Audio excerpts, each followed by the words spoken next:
Basile, je l'ai rencontré donc sur une émission de télé qui était sur Comédie. Et on était tous les deux chroniqueurs. Enfin, lui, il était plutôt ambianceur.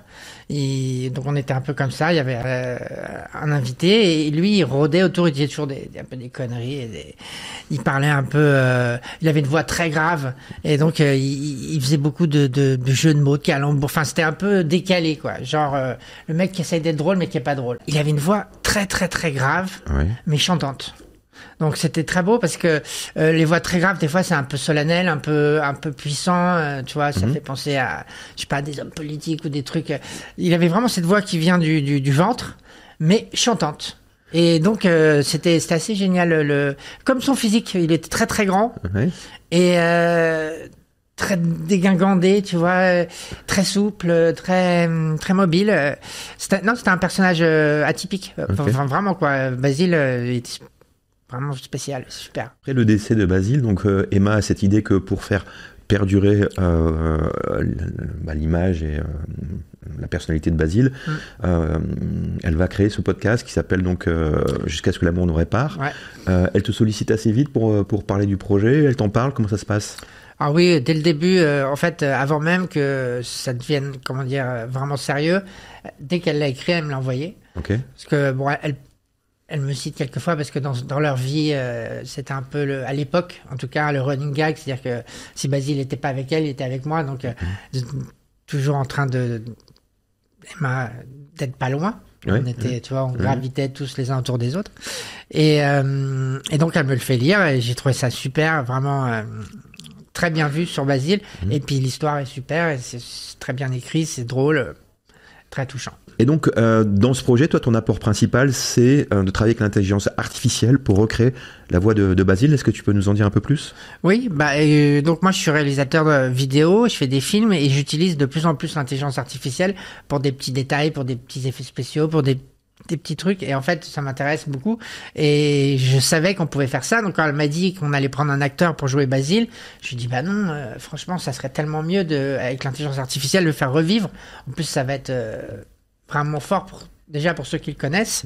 Et puis après, même pour ceux qui le connaissent pas, je pense qu'il y a un truc quand même, c'est cette voix comme ça qui revient d'entre les morts, ça fait quelque chose. Enfin, en tout cas, moi, ça me fait vraiment quelque chose. Et je pense que les gens vont le ressentir aussi parce que c'est spécial. Donc pour être très clair, comme tu avais des bandes de sa voix, tu as nourri l'intelligence artificielle. Exactement. Et aujourd'hui tu peux faire lire à cette voix ce que tu veux d'une certaine manière. Comment ont été les premiers tests et qu'est-ce que émotionnellement tu as ressenti? La première fois qu'on l'a entendu parler, j'étais avec Emma et ça nous a fait vraiment très bizarre. Surtout que le premier truc qu'on a tapé, c'est justement ça va Mama. C'était comme ça qu'il appelait Emma. Et tout de suite, vu que c'était tout de suite nickel, quoi. C'est-à-dire que ça marche vraiment bien. C'était bluffant.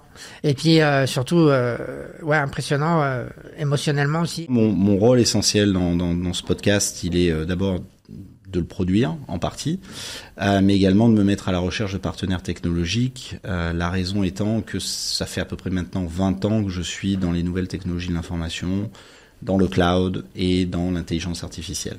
Ouais, alors l'intelligence artificielle dont on a dit beaucoup de bien, beaucoup de mal, ici sur ce plateau beaucoup de bien, puisque finalement elle est une aide à la créativité et l'idée vient de toi et vient de Nash, de reconstituer la voix de Basile via l'IA.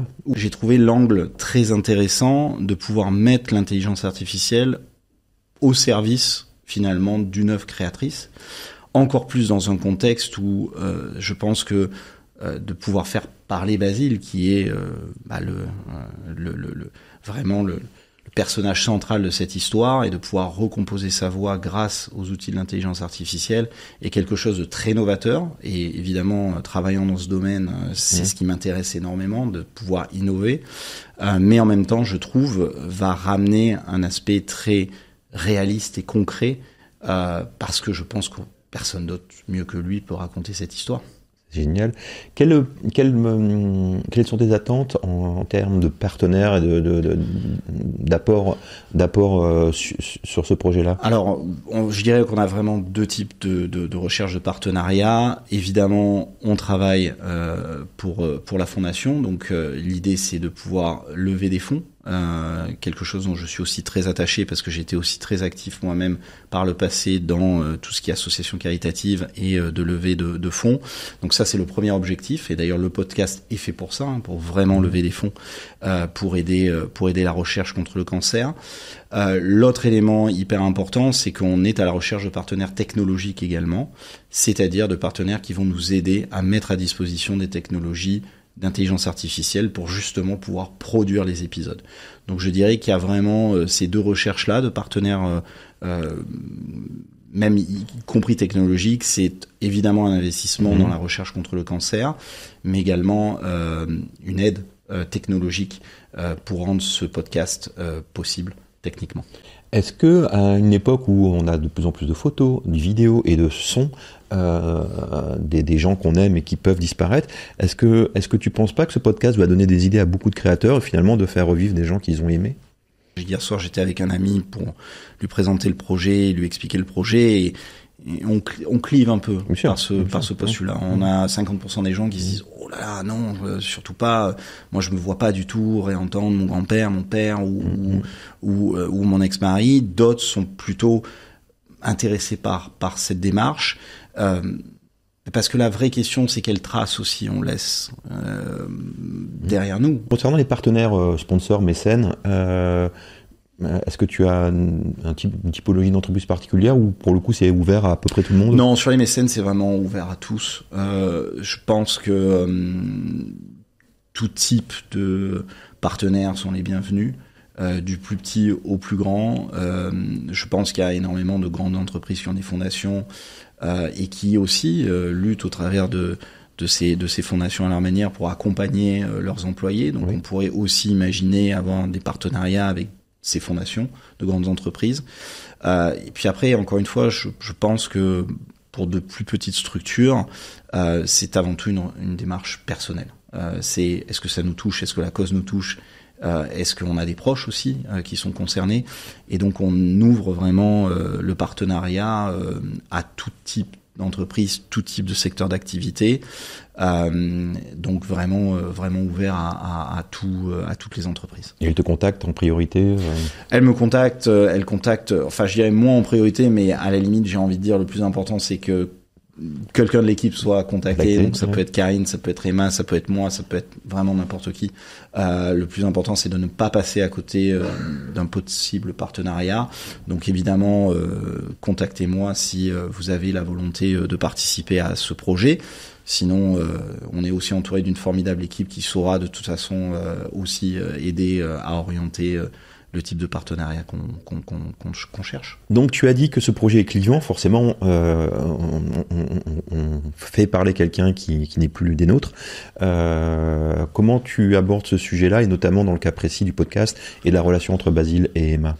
Je pense que de toute façon c'est ça aussi l'innovation, c'est de cliver les opinions. Néanmoins, dans ce cas précis, je pense qu'il n'y a pas véritablement de sujet. La première chose, c'est que d'abord, ça correspond à une promesse que Basile et Emma se sont faites. Donc c'est aussi la réalisation de quelque chose que Basile voulait absolument faire. La deuxième, c'est que Basile était dans le domaine artistique, donc je veux dire acteur, chanteur, comédien, donc véritablement aucun problème avec son image et le fait que son image soit médiatisée et visible sur différents médias.